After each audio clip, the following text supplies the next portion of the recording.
Welcome, everybody, to Politics in Perspective. I'm Tom Del Beccaro. We have another great show for you this weekend. We have tariffs and the case against China, which, of course, is the topic of du jour with respect to the Trump administration. We have the future of California with Republican candidate for governor Chad Bianco. And then in our third segment, we're going to talk about what else is Trump doing. It seems that tariffs have been the only discussion of late, but they've been doing a lot of other things, and those things are just as, or as Larry Kudlow would argue, far more important than the tariff agenda. But let's get started with tariffs and the case against China. Now, according to Secretary of Treasury Scott Bessent, the strategy Trump employed was specifically designed to isolate China. Now, whether you believe that or not, China is isolated right now. They went calling to Australia and several other countries to line up against the American tariffs, and they were turned down. So, why China? Why is this going on right now? If you recall, Trump put China on the center of world discussion in his first term. We didn't really talk much about it before then. Some of us did, but not the world. Recently, Kevin O'Leary outlined the economic and other argument towards China. Let's look at this clip for what he was talking about. 104% tariffs on China are not enough. I'm advocating 400%. I do business in China. They don't play by the rules. They've been in the WTO for decades. They have never abided by any of the rules they agreed to when they came in for decades. They cheat, they steal IP. I can't litigate in their courts. They take product, technology, they steal it, they manufacture it, sell it back here. Never has an administration stand 400% tariffs. What would that I look want like? Xi on an airplane to Washington to level the playing field. It's just not about tariffs anymore. Nobody has taken on China yet, not the Europeans, no administration for decades.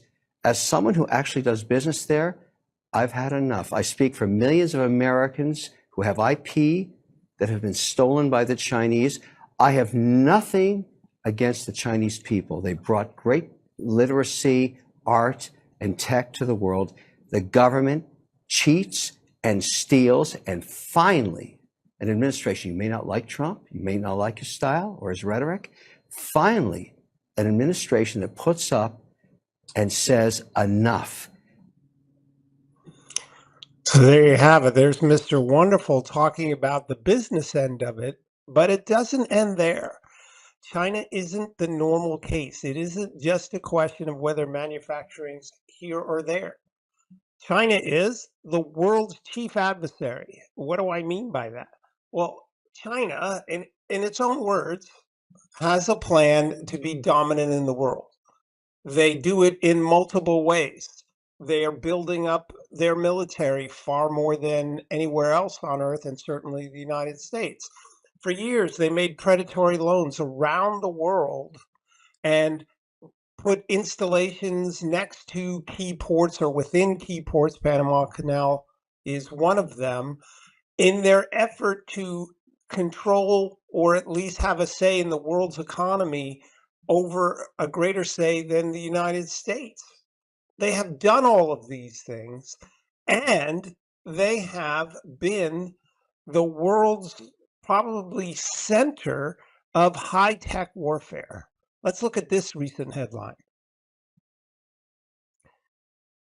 In a secret meeting, China acknowledged its role in U.S. infrastructure hacks. Well, some of us have been talking about how vulnerable the U.S. infrastructure has been, including the grid all around the United States. Here's the reality of China. They use any method. You remember when Reagan years ago said that Russia was the evil empire. Well, now they're the feeble empire. China is that evil empire. The things they do are meant to undermine freedom around the world so it can be ascendant. Now, it's got all sorts of troubles. But the question is, can we continue to operate sort of treating China like everyone else? It was Trump that put that question to Americans in his first term, and now he is putting that final question in a sense. And what I mean by final is we're finally going to deal with this. We cannot treat China like everyone else around the globe because China has different intent than any trading partner in the world. Recently, I wrote an op-ed that you can find on my Substack page, and hopefully you will, and go there and share it with people if we can put that up at this point. And the point is that this just dealt with one aspect of American trade, and that is our energy policies. Our energy policies for decades have harmed America financially, economically, but also in a national security sense. Keep this in mind. Every business we do with China, including energy, we actually sold them some energy, I don't know why, enriches them. Have they proven that they do with this money? Well, you heard Kevin O'Leary in the economic sphere. They rip off the United States, they rip off their trading partners, they take their IP and then they sell it back to us. So they're not even competing fairly. But when China becomes rich, what China does with it is it builds its military and does these other initiatives and engages in the warfare that we just saw. And the warfare that we just saw is they are probing our infrastructure systems to see if we ever get to what Blaine Holt calls fifth generation warfare, an active element in that warfare. They're in fifth gen now, which means it's far more than just two armies from 200 years ago facing each other in the battlefield. They are doing it at every level. And so what they do with these infrastructure hacks is they probe weaknesses in the American system. And one of the problems with democracies is they are slow to react. What do I mean by they are slow to react? They're not proactive enough in their defense. If you look at, I'm from California, if you look at the Western grid, it is very vulnerable. The grid across the whole country is very vulnerable. Well, China is probing its weaknesses in the event that they do something like go into Taiwan. They wouldn't just go into Taiwan to recover Taiwan. And remember, they said they wanted to do that by 2027. They would also disrupt trade and communication around the rest of the world so that we would be weakened in our ability to respond. That's why they do these periodic hacks to American infrastructure and intelligence systems so they can see where we're vulnerable so that if and when they do that, and it still remains an if, it's not a guarantee that they would be able to cause trouble domestically in America. If you listen to one of my past guests, Gordon Chang, they also have sent, and Blaine Holt, thousands of Chinese men here of military age. And if you listen to Blaine Holt, Brigadier General Blaine Holt, retired, and Gordon Chang, not all of them are just here to get an education. In fact, there's a bill in Congress, in the Senate, to revoke their ability to come here to go to our institutions because there is a Chinese law that says any Chinese national in the United States must spy on behalf of the Chinese government. The point is, and I hope you're getting all of this, the case against China, you can buy Senator Tom Cotton's book. The case against China is replete. They are not simply a trading partner looking to help their own people by raising their standard of living. Instead, their main goal, at least the government, is economic and political and military dominance around the world. And the United States simply cannot give them the same trade opportunities that we give Italy or France or any country that is more interested in peace than in war. And we need to wake up to this. And so this is why when you listen to Scott Bessent said that the Trump administration wanted to isolate China, they also want to take away the preferences China is getting. They want to address what Kevin O'Leary spoke about, which is the cheating, the stealing of the IP, and basically allowing them to, what does Trump say? Oh, China rips us off.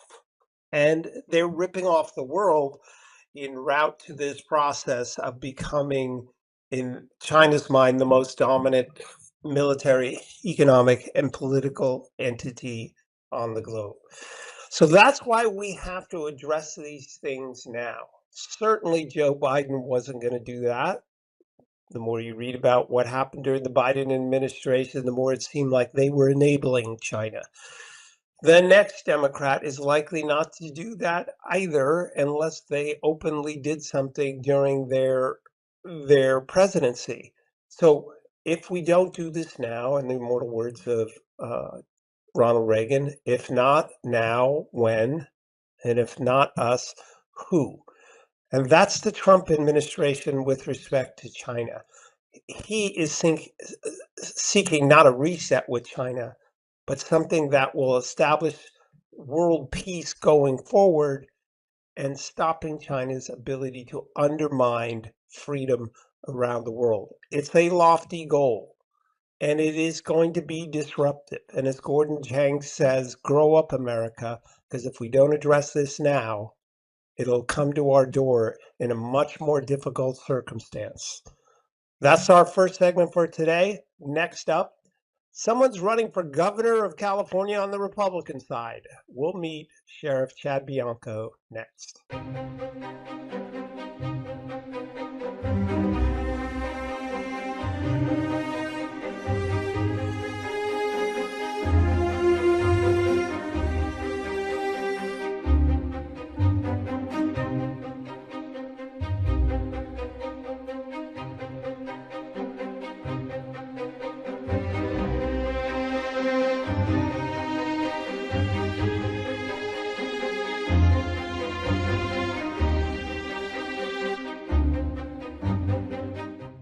Welcome back to Politics in Perspective. This week, we're going to do a little focus on California. I know how you all love to hate California and what difficulties California finds itself. All of those self-imposed by Democrat politicians who think big government is the way. Astonishingly, California has lost 173,000 private sector jobs. It is still plagued by homelessness. It is plagued by a radical legislature. It still has a crime problem. It still has a water problem. It still has fill in the blank number of problems. So how does California claw its way out of this? Well, this week's guest thinks he has the answer and wants to run or is running for governor of the once great state of California. Everyone, please welcome Sheriff Chad Bianco. Sheriff, how are you today? I'm doing perfect. Thank you for having me here. It's going to be a good day. Okay, so everybody, I want you to take a good look at this man and see how much hair he has on his head and whether it's completely white or not, because if he became governor.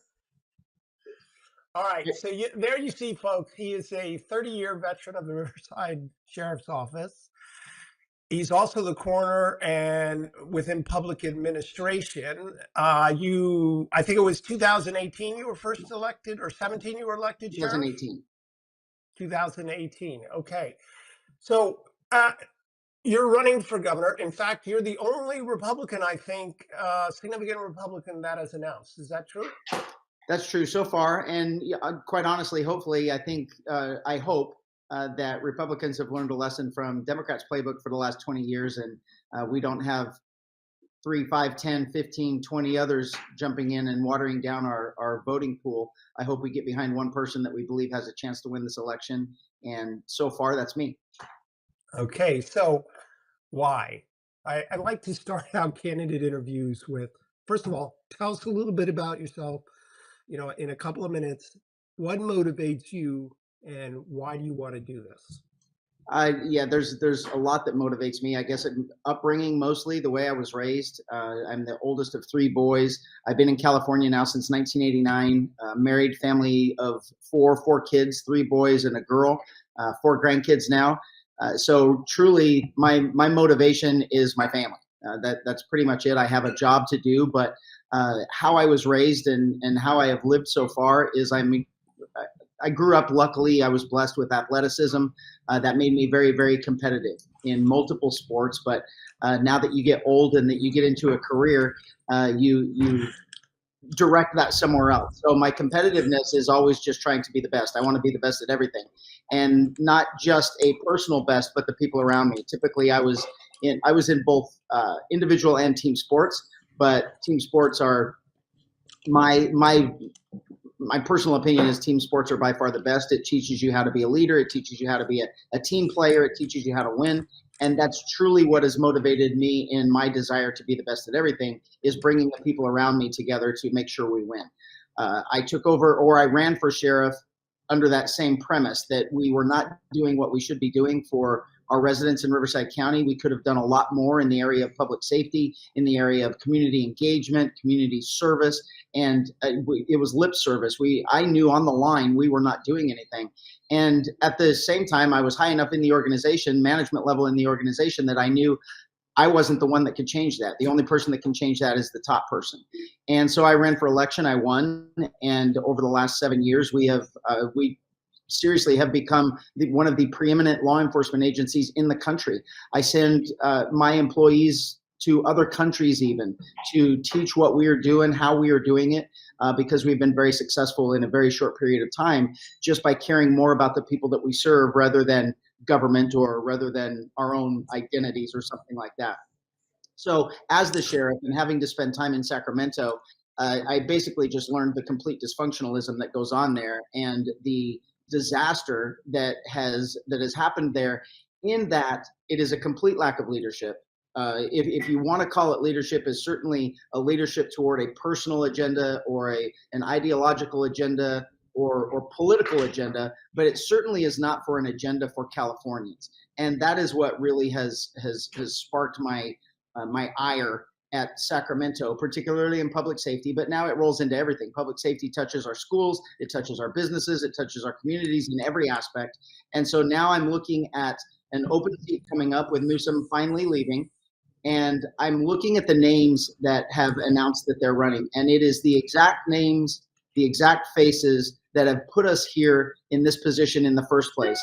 And we cannot expect the same people that have caused all of these issues, the high taxes, the high regulation, the big government, to get us out of it, just because in an election year they're going to say, oh my gosh, I'm going to address your concerns of public safety or high taxes or the high cost of living or insurance rates, whatever it is. Now we're finally going to address what we caused. It doesn't work that way. And with Prop 36 last year, I really traveled the state as the face of law enforcement for Prop 36. It was a DA and a law enforcement push, and I was the face for law enforcement. So speaking with people, getting my word out there, getting my face out there on television, radio stations, things like that, I became a name in California. And so it's not like I'm starting from scratch. So I have a base to go off of. I have 32 years in public safety as the sheriff of one of the largest counties in the state. I have that, I don't want to say built in, but it's a natural respect from my constituents, because they know I'm doing the right thing for them and they trust what I'm doing and they trust what I tell them. And I think that in the end is what Californians are seriously just yearning for, someone that they can trust, someone that they know is going to look out for them rather than their own personal interests. And quite honestly, I'll be the only person on the ballot with that history. You mentioned real briefly, you mentioned this, or alluded to the size of Riverside County. I don't think Americans necessarily understand that. Please give a sense of how big that county is and how close to the southern border it is. Yeah, we're not considered a border state, but we have two freeways that intersect, the 15 and the 10, that intersect just north of the border. And we have border check stations in our county. So they're inland check stations. So we're considered a quasi-border state or a border county. We have 2.5 million people in our county, and we're about 7,700 square miles. So it's an extremely large county. I'm the 4th largest sheriff's office in the country, 2nd largest in California. Los Angeles is a bigger sheriff's office than I am. But we're very, very big in area, very vast in our demographics, and it's a very good representative population of our entire state. Okay, so immigration, of course, is what Donald Trump ran. He ran on that issue. Um, he's brought enormous resources and leadership in that area. We've seen a reduction. What's the state of the illegal immigration, if I can use that phrase, in California today? What do you face, and what would you do as governor if you made it that far? Yeah, so right now, with the actions of our president and our federal government, the border is essentially closed. They have a couple of crossings a day, maybe double digits some days. But in my interactions and my talks with the Border Patrol supervision and management, they're doing a fantastic job. They are happy that they finally get to do their job. And that rolls over into law enforcement because they also assist us in narcotic detection and human trafficking, those types of things that they haven't done for 4 years. So it's making my county safer. It's making all of us in California safer because of the enforcement going toward drug detection, human trafficking, whether it's sex or labor, those types of things. But the problem that we have in California is the mass amount of illegal immigration that came into the state. And I'll address this a little bit later. I think it'll be a better time. But there were hundreds and hundreds of thousands that were allowed into our state. And you made a comment earlier about the jobs that have left and the population that has left California. It's truly a lot more than that, but they have artificially pumped up our numbers with the illegal immigration that has come in, and they're counting them. So we've lost a significant amount of people in our state. And what we are seeing now is it's the cost. We have far too many illegal immigrants into this country that are truly, and this isn't me saying this, this is Cal Matters, which is a very liberal news organization in this state that covers state politics. And they are even saying that the numbers of illegals that are utilizing healthcare are bankrupting our Medicaid program. Newsom is going back and asking for billions to make it solvent. We're taking those away from regular Californians. I'm looking forward to the federal government dealing with what the disaster was caused by the last administration. And unfortunately, a lot of those people that have come across that did it illegally are going to have to go.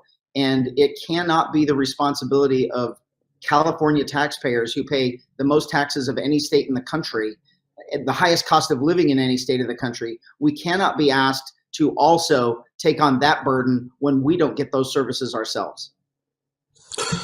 Okay, thanks on that. Give us an update on fentanyl. Where is that as it relates? I think you make an important point. Yes, we've stemmed the tide, but that doesn't end the issue. And I'm particularly concerned about fentanyl because the number of fentanyl per death in the United States exceeds all the deaths that happened in Vietnam. So if that's not a warfare, and I think it is because it emanates from where? We talked about in my first segment, China. And one of the things I left out because I wanted to talk to you about it is, and it related to tariffs. China's not your average trading partner.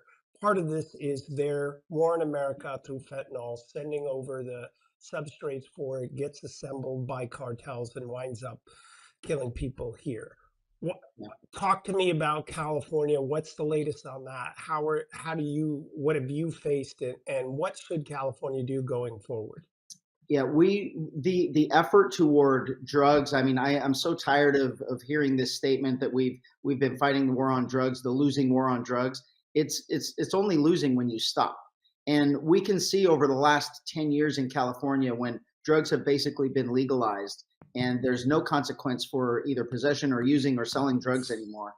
We see the consequences of that. That is the consequence, and that is the cause of our massive homeless problem here. The homeless/mental health issue is a drug-induced psychosis, and we absolutely must take care of that and handle that and get those people help to stop that addiction. Fentanyl is one of the most addictive drugs in the world. I think it actually is the most addictive drug in the world. And it is being used now, laced in every single drug that we have, including marijuana.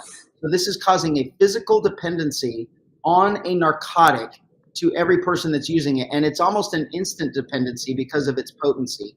And we're finding that these people think they're smoking marijuana. They're really under the influence and they're dying. They're overdosing from fentanyl, thinking that they're smoking marijuana. So not only is it causing this death problem, it's causing this drug addiction problem that we absolutely have to get a hold of. The California is the hub for the country for the distribution of fentanyl because of the freeway system we have here, the ports we have here, and the border that we have here. And so the effort that we must put forward to stop this is paramount to the safety and the security of our country. And this, for the last 4 years, for the entire, since 2014 when Prop 47 was passed, we have completely neglected that in California. Our legislatures refuse to admit that drug addiction is a problem in society. It's not only causes a non-productive workforce, it causes a drain of resources, and it also causes theft problems and everything else because you have to steal for those drugs. Drugs aren't free. And China is importing all of that into our country. Where it's happening though is Mexico. They're importing all these chemicals that are technically either illegal here or are seriously controlled here. They're sending them to Mexico, and then everything is funneling in through the southern border. So now that the federal government is helping, we're going to do a better job of it. But now we're seeing it's coming in through the ports because that was not as secure as what we've made the border now. So the ports it's coming through, and it's also coming through the northern border through Canada. So it's going to take a serious effort from not only the state level, but the federal level to ensure that these drugs and these chemical precursors for these drugs are stopped coming into the country. Mexico is going to be vital in their tariffs on China, and they're stopping China from importing those chemicals if we're going to be successful in this. So I'm at a loss up in Sacramento why fentanyl is not a priority to Democrat politicians. Again, this is a middle class issue. It does affect the rich, but is it not affecting the middle class and the less fortunate even more? Why, in your experience, is there even an issue like this? Can they not? It's an echo chamber. It's an agenda that they will not come off of, and it's a perfect storm with fentanyl coming on board. This perfect storm started when they absolutely refused to hold people accountable for their actions. There is no consequence in Sacramento, in California, for criminal behavior unless you actually kill someone or physically harm someone, assault with deadly weapon type stuff. You're not going to suffer any real consequence. And they've made it a verbal statement in their business, during the day while they're working, that they will not pass a bill or put forward a bill that adds a consequence of jail time to any person. So this love affair they have with criminals, where they're releasing everyone from prison, they're closing prisons in a population that's booming, which common sense tells you we have to admit there are evil people out there. And as if we are going to have a civilized society, we absolutely have to have an adherence to our laws for that civilized society. And the people that cannot adhere to that think that they are there to victimize us and take what is ours, they have to be kept away from the rest of the population. And whether that's jail or prison, that's a fact of life. And that's how we succeed. California has gone completely backward. There is no consequence. There's no jail time. There's no prison time. The prisons are closing, and it's seriously harming public safety in our state. And that absolutely has to be reversed. But now you bring fentanyl into the matter, and we go to them saying, look, we have a new drug. We absolutely need consequences for these people that are transporting it in, for the people that are selling it, for the people that are murdering our family members. And they absolutely refuse because it is a cult-like religion in Sacramento, where they are so hell-bent on maintaining that agenda at all costs, they are destroying California. So I tell people 100 years ago, when the Costa La Marese wars were being fought in New York City between the Sicilian mafia and the mafia here, and there were bodies on the street, New York police did what I still think is applicable. And no offense, but fighting crime in some respects is fairly simple. And what I mean by that is you announce you're going to do the crackdown, you do the crackdown. And what they did is they put police officers on every corner in the bad areas where the dead bodies were from these wars. They put police out. They arrested people. They announced that they arrested people. They indicted people. They put people in jail. They announced that they were doing that, and it took effect. Mhm. Is there some other magical thing that, because I know we don't do that in California, is that not still applicable? It is applicable. It just doesn't happen. So it's that common sense answer that we know. So and I certainly don't take any disrespect from it, because the truth of the matter is this is not rocket science. It's common sense. It's right and wrong. It's do the right thing for other people that makes society better. And it is common sense. There is no common sense in Sacramento. And when I say that, I know they are not dumb people. They're intelligent people that are in Sacramento that absolutely refuse to listen to exactly what you just said, to refuse to learn from history that that's how we fight problems. And the issue that we have, I think, with an apathetic voter system is that we believe there has to be some magic pill, there has to be some magic fix. And the truth of the matter is, government is easy, law enforcement is easy, but it takes the right people being there. It takes someone that actually knows that either law enforcement or government in general is actually there for someone else. I'm not here for me. I am here for the public that I represent, to keep them safe, to keep our community safe, everything working in order, to keep a civilized society here in Riverside County. And government is supposed to be doing the same thing. They are not supposed to be working for special interest or political agendas or even personal ideological agendas. It's about what's best for the entire state, the population of California, and that's what we failed. It's going to take electing a leader that has the integrity, the courage, and the strength to stand up and do the right thing, because usually the right thing is hard because it's going to make somebody upset. But the bottom line is, that's usually what it takes for the betterment of the whole, for the betterment of society, is someone's going to be upset. The lobbyists are going to be upset. The special interests are going to be upset. The ACLU is going to be upset that we're putting people in prison. Well, evil people belong in prison.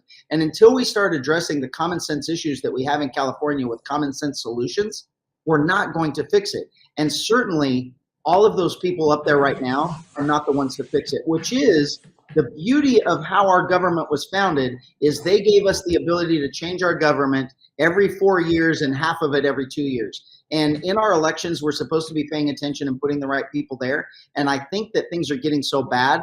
That's where we're at the point now where I believe California is ready to drop the D and the R, and we're going to vote for someone that they truly believe, honestly believe, that is there to help them and make California better, rather than just take more of their money and attach more regulations for special interests. Okay, let's turn if we can to the economic state of California. Mylene and I talked about, since 2023, incredibly, the richest land in the world, arguably, California, has lost these 173,000 jobs. In fact, and you mentioned that our population losses is greater because it's being offset and not properly counted. This started in the 90s, where people were going to, money goes where it's welcome, Right. and people go to where their jobs. So Nevada, Arizona, even Washington State, Tennessee, Florida. How do you stem that tide? I mean, look, in a very simple terms, it costs too much to do business here. We saw the minimum wage increases now. I think they're up to 26,000 lost jobs. You're wearing a star there. So tell us about what's your economic plan for California? I'm very, I don't want to say I'm a far right conservative Republican. I am a conservative Republican in every sense of the word, in how I was raised by my parents and my grandparents' view of a conservative Republican. But particularly with tax money, I don't like paying taxes. I hate paying my taxes because I know that it's going to be wasted and it's going to be spent on things that not only do I not believe in, we're not benefiting from it. Our budget in California in the last 7 years has doubled from 111-13 billion to 235 billion or something like that. And I haven't received double the service from government. I haven't. Our roads are the worst. Our schools are the worst. Everything in California seems to be the worst. So the fiscal conservative part of me, what I did in Riverside County to truly rescue our budget and even other budgets in the county and other departments, I'm going to employ in the rest of the state. The waste, the abuse, and the open checkbook that it's not my money, just spend more money, is not going to work anymore. It doesn't work and it can't work. So we both have, every one of us have someone that has left this state, and it's always for the same reasons. It costs too much to live here. It's too much in taxes. The business regulations and the building regulations and all of the other regulations make it impossible for us to live or to do work here in California. So now we have to employ common sense again. And if that's why everyone is leaving and no one is coming, we have to fix that. We have to reduce the taxes. We have to reduce and eliminate the restrictions that have been placed on us with regulations, that regulations are just another name for a tax because a fee goes along with it, and they don't have to call it and vote on it for a tax. So we pay the most sales tax in the country. I'm telling you, this is a bold statement. I know it's a bold statement, but I'm going to do it. And no one's going to tell me I can't, or anybody is irresponsible if they say it's impossible. I will, in the 8 years that I'm the governor, within those 8 years, we will eliminate California income tax. It makes absolutely no sense why the most prosperous, why the biggest, the best economy in the country has a sales tax or has an income tax when 10 other states don't. And they've done it very successfully. And they all do it a little bit different. So that competitiveness in me is going to take those examples that we have, those 10 examples, combine them into one perfect plan, and that's what California will have. And we will eliminate that income tax, and not by increasing something else, by eliminating the gross mismanagement and waste that we currently have in Sacramento. All right. We have about 5 minutes left, but let's do 2 minutes on, you, of course, were caught up in that BLM issue. At first blush, you get one interpretation of it. Spend about a minute and tell me about that. But more importantly, we are now seeing the rise of Tesla and terrorism and other things. What have we learned? What did you learn from BLM, and how are we going to apply that going forward? Yeah, I'm not even gonna address what I know you want me to address, but because only to say that I did not kneel to BLM. What we saw on TV, do I look at it now and it's like, yeah, that sucks. But in the end, the 1,000 law enforcement officers there, we know what that was. We know what it was for. It was not kneeling to BLM. The proof is, I'm one of the most respected leaders in law enforcement in the country, definitely the state, and 100% in my county with my agency and other police departments. That would never have happened if I knelt to a domestic terrorist organization that hates law enforcement. That's not what happened. And what happened after that, what no one saw on TV, what they didn't show, is we eliminated that protest, 10,000 people, in approximately 20 to 30 minutes. And we did it with massive, massive force, not physical force, but a massive show of force that eliminated those protesters. We had no damage to property. We had no damage to buildings. We had no reported injuries to protesters and 0 injuries to our deputies. And that was while the rest of the country was burning. Los Angeles was completely on fire. And we took care of those protesters, those violent protesters, rioters, like they should be taken care of. And the proof what I did different than anywhere else in the country is, after we did that night, everyone else copied us. Los Angeles the following day said, well, that worked, so now we're going to start doing the same thing. We have yet to have protests back in Riverside County from that day. There was still nationwide protests from BLM, not here, because we follow those organizations, and they have all said, stay out of Riverside County. It's a zero tolerance in Riverside County, and we're not going there because we won't make it to TV. So these Tesla protests, we've had small ones, and we show up in force, and we make sure that everyone's going to be safe, and there is an adherence to law here. It's unfortunately what we see blasted on TV of the people trying to bring my status down. That certainly is what it appears, and I get it. And some of the people, I will never convince them otherwise. But the reality is that I did not kneel to BLM. We did everything we could to end that peacefully with them. And then when they wouldn't end it peacefully, we ended it how it should be ended. And I will continue to do that forever, really. So we have about 2 minutes left. Rudy Giuliani, when he became mayor of New York City, there were I think 5 Republicans and 40 Democrats on the city council. You'd face similar odds in Sacramento. Rudy used the media to go directly to people. Trump later would do that with Twitter. What's your plan to get Californians behind you? Yeah, I don't want to say that President Trump copied me, but I will say that I copied Rudy Giuliani, and I did learn. And it's a different media, it's a different type, it's a different. He had to use print and he had to use television. We have social media, and we know that the media is not giving us good information. And for my 7 years, I have become a fixture on social media, and my press conferences are not to the media; they're to everyone else. And I'm very open and very transparent, and I believe, and I've been told that is why I am feared in Sacramento, because they know I'm not going to be quiet. And it's not that I'm being adversarial, it's I'm exposing the truth. And these people are afraid of the truth.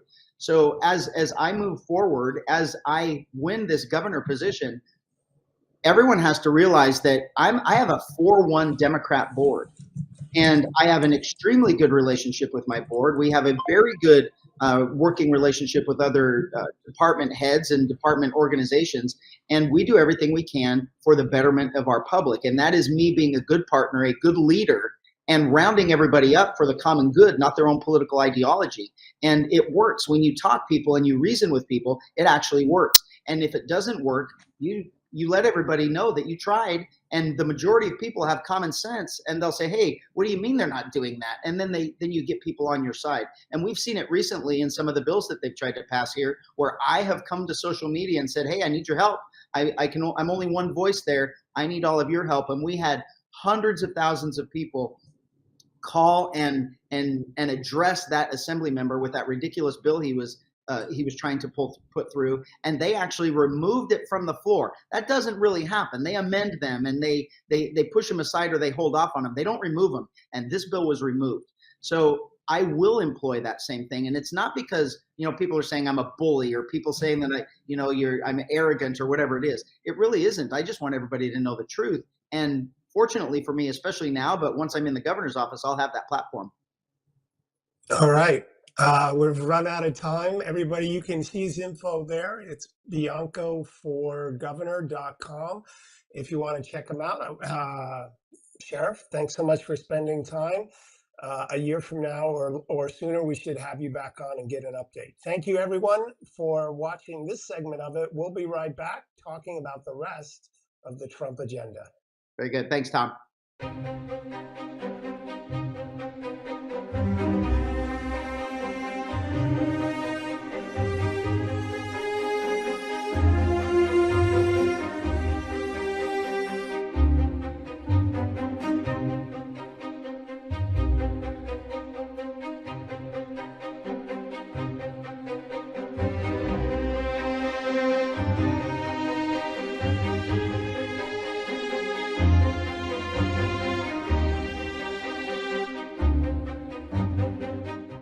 Welcome back to Politics in Perspective. I hope you enjoyed that interview with Sheriff Chad Bianco. There is hope for California. They have bottomed out on certain issues. Now it's up to the Republicans to provide that alternative, which we discussed. So now let's talk about the other part of the Trump agenda. You would think tariffs are the only issue. And look, it's understandable. It's been pretty disruptive.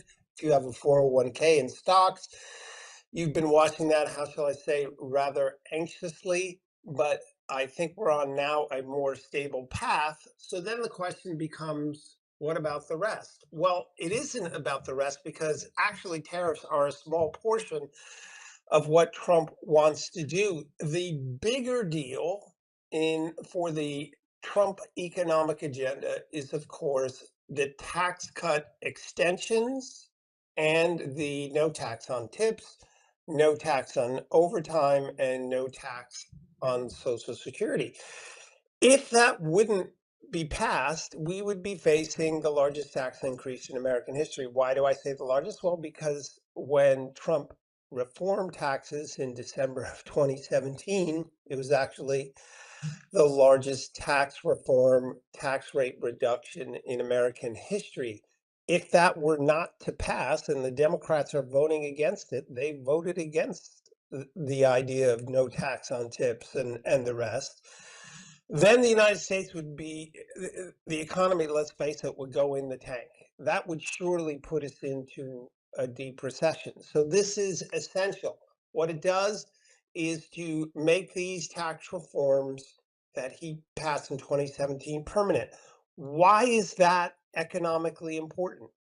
It's economically important because it provides a certainty, a path forward for all the complaints that the tariffs are creating uncertainty. A steady tax reform or tax system tells investors, okay, if you invest in a plant or a new business, this is what your taxes will be like for the next 20 years or more. By doing that, they can say, okay, that's an uncertainty I take off the chalkboard. I can now forecast into the future. If I have a certain amount of revenue and cost, this is how much I'm going to make off of that. And therefore, I'm willing to invest in it because of that certainty. Of course, this past week, the House Republicans and the Senate got closer. They both moved forward with essential procedural matters to get this bill done. And if it is done within the April-May timeframe, it will then unleash part of the economy that is being held up by that uncertainty. Let's face it, it will also be a middle class tax cut. Now, why do I say that? Middle class and below. Because no tax on tips. Who gets tips? The waitresses and the waiters and the hospitality people, and all of those people are, of course, middle class. The rich don't get tips. Let's face it, right? Overtime. Who works overtime? The vast majority, almost completely. Again, middle class. And now let's talk about Social Security. Who relies on Social Security? Well, certainly people that are older, but if you're relying on Social Security, you're also in the middle class or perhaps even below that. It's always been absurd that government taxed Social Security. How does that work? You pay into it, they skim some off the top, send it back to you, and then you have to send it back, part of that to them again. What a scam. The mafia doesn't have scams that good. So Social Security is a middle class program. And for all the times that you hear that Trump wants to, quote, cut Social Security, well, he wants to save Social Security. How does he want to do it? He wants to do it in three ways. He wants to reduce spending elsewhere. Remember, Social Security has a $3.7 trillion or $3.4 trillion shortfall in the next decade. In order to save Social Security, you have to cut spending elsewhere, Doge, and all of those things, right? You also have to grow the economy above 3%, get it closer to 4%. Because when it grows that much, then you have a wider economic base. And with that wider economic base, more people are working and more money's coming into the federal government. And that shores up Social Security. But he also wants to save those benefits for people by no longer taxing Social Security. Who benefits from that? Of course, the middle class. We all know this now. This isn't the presidency of the rich. Look at the stock market this past week. This is the presidency of the middle class. That's why so many people are voting for him. So a key aspect of what Trump is doing is extending these tax reforms so that the economy grows, so that more money comes in and can save Social Security and Medicaid. And then, of course, there is the deregulation aspect, which has started in earnest in this past week as well. Probably went under the radar, right? Why did it go under the radar? Because everybody was looking at the bloody stock market.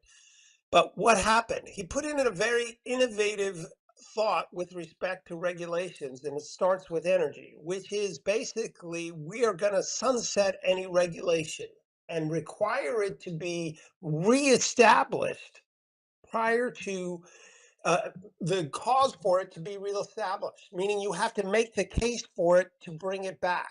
So, in addition to significant deregulation around in all aspects of what government does, the federal government does, he also wants to set the standard that no longer are these regulations just going to go on and on. Any existing regulations just go on and on and on. No, you have to make the case for it. By the way, in budgeting, that's called zero-based budgeting, which means every year you would have to justify a program. That's certainly something we should do. He's doing that now with regulation. So if he deregulates the economy, and he's done it with energy, you saw it with coal, he's doing it with gas, liquid natural gas, gasoline. All of those things are bringing prices down. Did you notice that the consumer price index actually fell in the month of March? All of these things are setting up so when the tax reform occurs and we rebalance the world with a freer, fair tariff system, then you can expect a vibrant economy in 2026, which, if you're on the Republican side, will be a good thing for you. The Democrats, it won't be, because the Republicans will hold on to the House. If you care about the world, that can help reduce world poverty everywhere, because the rising tide of trading with Vietnam and trading with countries in Africa will help them out. And it's a bulwark of freedom, because we have seen government and technology getting together and restricting freedoms around the world. But if we free up the economy and economic power is in the hands of people versus government, that will help ensure freedom going forward. And that is a necessary element of this. Well, that's our show for this week. We're going to have another guest next week, that a surprise guest that I think is going to be, you'll like and be super cool. But for now, please share this. Thanks to Patriot TV, AUN TV, YouTube, and Rumble. You can catch us, and please share it. Thanks so much. I'm Tom Del Beccaro.